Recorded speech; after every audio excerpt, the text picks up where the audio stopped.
gerą vakarą, vyrai ir moterys. Čia toks vėl keistas įvykis įvyko pastogėje vėl. Žodžiu, nuvažiuoju į pasimatymą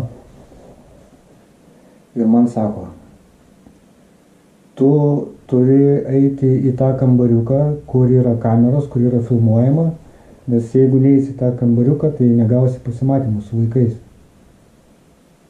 Sakau, aš neprivalau eiti filmuoti, sakau, čia mano privatus pasimatymas su šeima, neliečiamybė ir visa kita.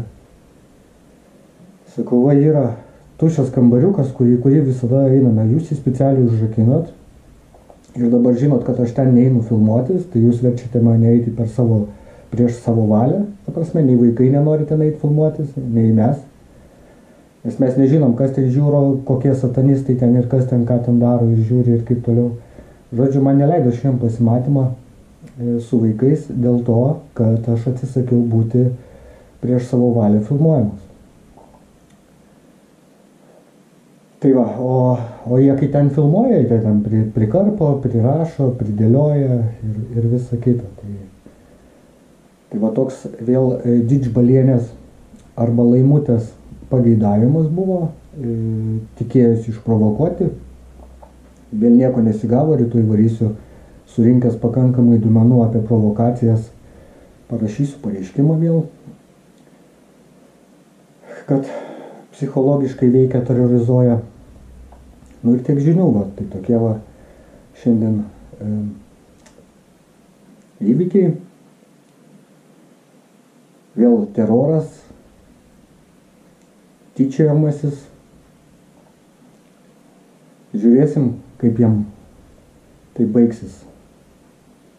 Ant kiek jie, aš sakau, jie satanistai, sadistai. Aš jau jiems sakiau, sadistai yra. Vat ateiti reikia kažkaip įkasti, išprovokuoti, vėl kažką padaryti, kad galėtum vėl kokį raportą parašyti. Sakau, atnešk man raštiškai, parodyk, kad tu man draudi eiti į pasimatymą dėl to, kad aš nesutinku eiti filmuotis. Ne, tai tu parašyk ten prašymą, dadėsiu balso pokalbį. Ir rašiau, būdamas, tai va, tai visas drebėdamas išvariau. Ir tiek žinių, tai va. Teismas dar nesenai skambinau, neišnagrinėjo dar. Nagrinės, paskambinsiu maždaug į galą, paklausiu, koks verdiktas bus. O didžbalienė tai eis ant straipsnio už terorizmą, už psichologinį spaudimą tiek vaikam, tiek man. Ką tu tom nori pasiekti? Nori savo principus parodyti, kad tu čia šustresnė tipo, kad tu gali taip manipuliuoti žmonėm? Nieko tu negali. Vištą tu neraliuota. Pribridai jau tu normaliai čia, žinok, su savo tais bairiais. Tiek tas laimutė, tiek tu, Regina, savo principus rodydami, ne? Kokie jūs tipo direktoriai, kaip jūs galit viską padaryti, prisistatyti tenai kamerų, apsauginių, dar spigliuotą vėlą užsidėkit. Ir ką jūs šitom laimėsit? Sau duobę gilesnę kasat, kaskit. Ne mangi ten į ją gult reikės. Tai tiek. Jeigu jūs norite gauti kažkokį paaiškinimą, turite kreiptis... Aš neturiu, jūs kreipiate dabar į mane. Jūs man apribojimą duodat. Jūs mane versite dabar eiti monitorintis ir filmuotis, teisingai, prieš mano valią. Pasirinkimo neturiu.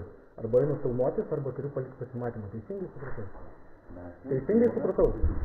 Jūs man siūlote eiti filmuotis, teisingai? Jūs mane girdite? O jūs mane girdite? Tai išdėskite į savo pasiūlymą. Mes jums siūlome susitikimo kambarį, kad jūs eitumėte... Ten yra filmuojamas, teisingai? Mano patalpa yra filmuojama. Taip, aš atsisakau būti filmuojamas. Tai yra mano privati teisė. Jūs leidimo tam neturite. Jūs dabar versite mane eiti tenai filmuotis? Taip? Ar ne? Dabar va čia va yra laisvas kambarys, va šitas va laisvas yra kambarys, va šitas. Jūs dabar specialiai vėl provokuojate šitą situaciją, teisingai? Ir dabar dar man draudžiate pasimatyti su vaikais, nes aš nesutinku eiti filmuoti, kaip jūs norite, teisingai? Teisingai? Jūs šiandieną norite susitikti su vaikais? Aš kiekvieną dieną noriu su vaikais susitikti. Prašau, reikia į tą kambarį ir susitikti. O kodėl aš turiu filmuoti? Tai vakar yra laisva patalpa. Tai yra ir čia laisva patalpa, va šitą yra laisva patalpa. Tai visą laiką einu šitą patalpą, bet dabar užrašyti teisingai. Logika, paaiškinkit man. Provokuoja dėlsą, žiūrėkit. Reikia praktiškai man parašykit savo išdėstykit pasiūlymą raštiškai. Jeigu jūs norite kažkokio tai paaiškinimo iš mūsų, jūs galite... Žodžiu, jūs dabar... Aš jau išklausau. Ar jūs supratot, ką aš pasakau? Ne, nesupratau. Jeigu jūs norite iš mūsų gauti kažkokį paaiškinimą, jūs galite... Gerai, žodžiu, dabar man paaiškinkite. Jūs man verčiate... Aš nieko negaliu paaiškinti. Tai ką jūs norite man pasakyti? Kad aš privalau eiti tenai filmuotis? Prieš savo valią? Jūs turite kažkokių tai klausimų, mums prašome kreiptis raštu. Jeigu jūs nesutinkate... Aš nesutinku filmuotis, jūs negalit manęs priversti filmuotis prieš mano valią. Galėstabate, aš nevyks.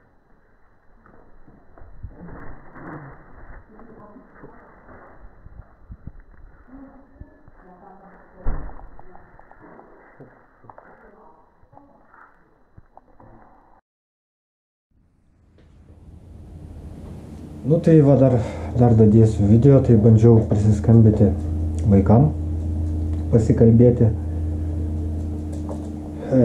Tai sakė, vaikai buvo tie senis šaltis. Sakė, kad Benas blogas vaikas. Paskui man vaikas dar kažką norėjo pasakyti. Bandė pasakyti, tyliai pašnibždom, sakau, sakyk normaliai, nieko negirdžiu. Žodžiu, pastogės prižiūrėtojo išjungė telefoną ir nebekelia ragelio. Paskambinau į 112, pasakiau, kad nežinau, kas ten vyksta, man šiandien uždraudė pasimatymą, dabar vaikas kažko įsigandęs norėjo tyliai man pasakyti, kažko bijodamas.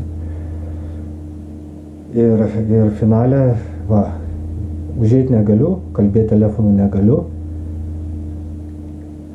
Paskambinau 112, pranešiau situaciją, žiūrėsiu, kas ten bus, o pokalbį vat galiu duoti paklausyti, kaip čia viskas vyko. Gerą vakarą, pakvieskit prašau Paulių arba ką nors iš vaikų pakalbėti. Labas vakaras, gerai, to jūs nunešiu telefoną.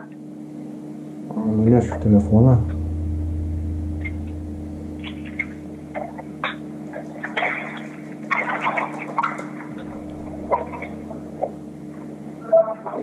Nu žodžiu, nunešė telefoną. Nu, aš žinau kodėl, nes jie taip nori. Kalėdų senelis? Ne. Netikras ant. O dabar... Sakė, kad Benas negeras? Ne. Alio, negeras? Ne. Jo. O kodėl jis taip sakė? Nežinau. Savo tėvui pasakė, kad Benas negeras? Jo. Benai. Benai. O kodėl senelis šaltis sakė, kad tu negeras? Nežinau. Aš sakau, dabar, kaip Vis tik sesiai. Alio. Tai netikras buvo. Aišku, kad jis tikras. Iš kur ten Tai tik gali pasakė. Gali pasakė, ne? Tai aišku, kad gali.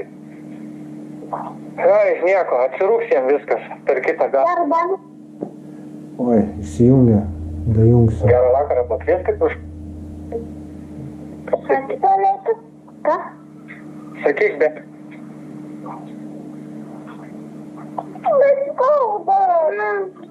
Sakyk, Benai, nuklausau. Alio. Susirgydės mane. Ką? Sakyk, nebijok, garsiai sakyk, ko tu bijai.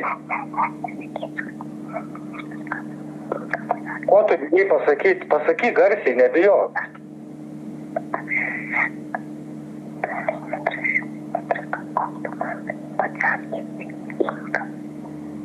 Aš nieko negirdžiu, tu garsiai normaliai pasakyk, sūnau, nes aš viską įrašinėjau, ką tu kalbi.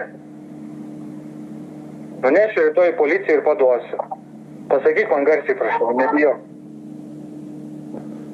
Nu ir va, ir žodžiu, išjungia pokalbį, pabandau prisiskambit, pastogę. Nebekelia ragelio. Nežinau nei ką galvot, nei ką daryti.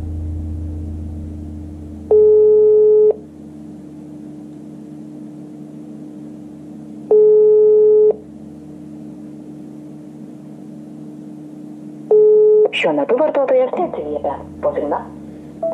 Ir tai vadinasi ne psichologinis terorizmas, tai vadinasi pagalba vaikam. Tai tiek va norėjau dadėti prie visos šios dienos. Tiek žinių. Pažiūrėsim, ką Ilma Skuodienė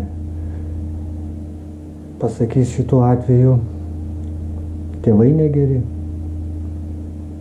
Pastogiai ten yra saugu, elektros laidai atviri, pornografija prieinama, maistas užnuodytas, ligos pastovios, pasaka tiesiog. Tai tiek, iki.